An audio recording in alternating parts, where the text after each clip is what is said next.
All power corrupts. Brexit power corrupts fundamentally. My name is Mike Cashman. That's my view.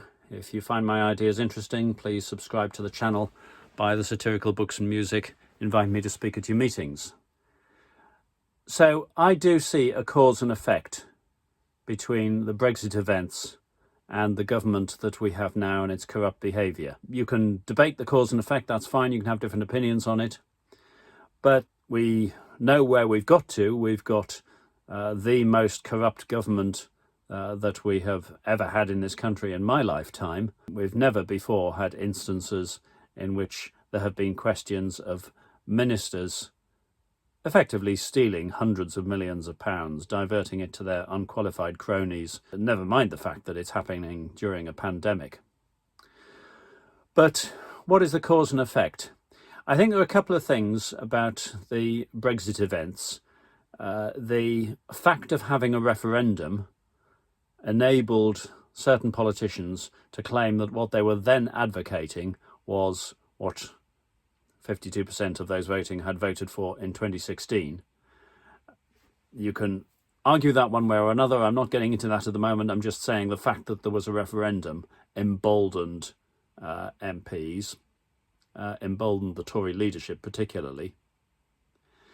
And you've also got the general election held kind of as a Brexit endorsement, although it's, arguably the wrong vehicle for that.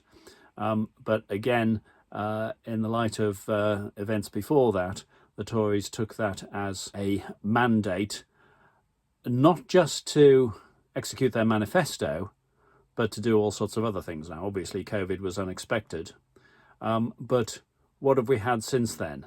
There's certainly discussion that in the Northern Ireland Protocol, well, more than discussion, strong evidence that the Tory leadership, that Boris Johnson thought that once he'd got a general election majority, that what he'd previously negotiated was no longer significant. I've now got a majority, so I'm entitled to do whatever I want. And I think the European Union said, no, we sat down and agreed an arrangement with you. And in fact, of course, it was that arrangement that he described as an oven-ready deal and sought the votes on the basis of.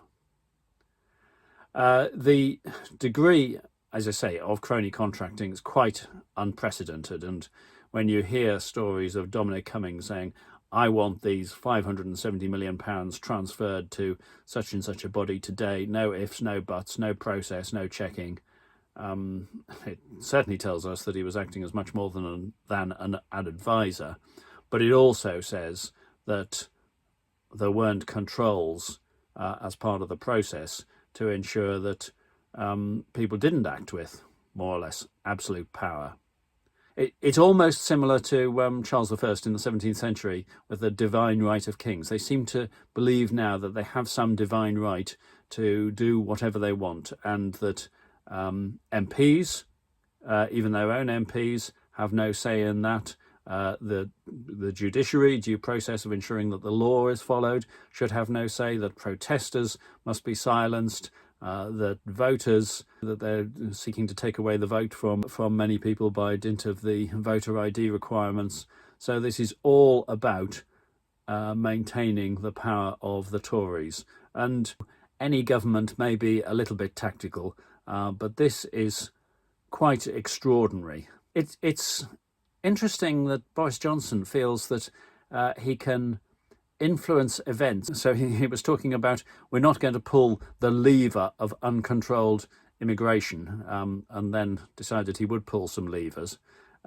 Now, most people don't view this as a lever. I mean, we had shall we say, an economic equilibrium, and various things about that perhaps needed improvement. But it's Boris Johnson who thinks that by dint of the Brexit arrangement, that he can push a lever away to say stop immigration and then pull it back because he wants 5,000 lorry drivers to come in, and it isn't like that. People are free agents. They will, for example, trade from Great Britain to Northern Ireland or not, depending on whether it's sensible for them. And the government doesn't have the control over them that sometimes it seems to appear to believe that it does. So I think we've got a very dangerous government in power now, because they don't believe in constitutional controls. They don't believe that they have to follow the law.